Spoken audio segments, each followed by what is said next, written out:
Test equipment is built to last, but even the most reliable systems can fail. Whether you're working with legacy National Instruments hardware or modern PXI setups, here are the most common reasons you might need to schedule a repair. Physical damage. Dropped modules, bent pins, cracked casings, or loose connectors. Physical damage is one of the most obvious reasons equipment needs to be repaired. Even minor drops can compromise internal components. This often happens during transport, rushed installations, or if a module isn't seated properly in the slot. Electrical overstress.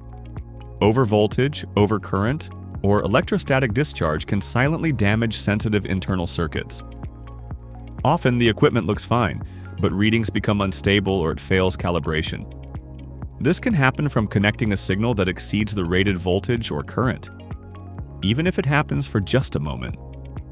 A common example includes measuring an energized power rail without attenuation. Electrostatic discharge during handling is another silent killer. It may not cause immediate failure, but can degrade sensitive internal components over time. Environmental exposure.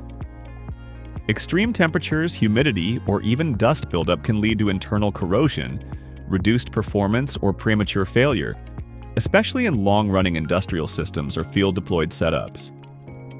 Dust buildup restricts airflow and traps heat. Humid environments can cause corrosion on internal boards or connectors.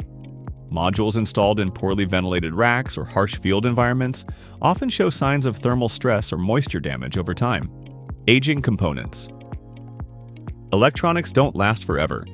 Even if you take great care of your hardware, electronic components degrade naturally. Electrolytic capacitors can dry out. Crystals and oscillators drift from their original frequency. Devices that have been in service for over 10 years, especially ones powered continuously, are more likely to develop aging-related failures like signal drift, instability, or failure to boot. Failed calibration or inaccurate readings.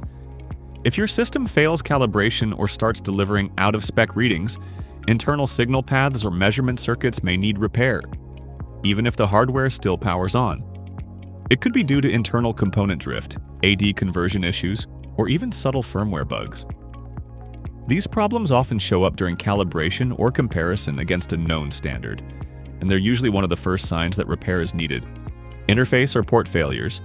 Damaged or worn USB, Ethernet, or PXI backplane connectors can prevent communication entirely. Over time, repeated plugging and unplugging of USB, Ethernet, or PXI modules can wear down connector contacts. Pins can become bent, ports may loosen, or signal integrity can degrade. You might notice devices disconnecting randomly, data transfer slowing, or modules no longer being detected in NI max. Firmware or software compatibility issues. Sometimes what looks like hardware failure is actually a corrupted firmware install or outdated driver.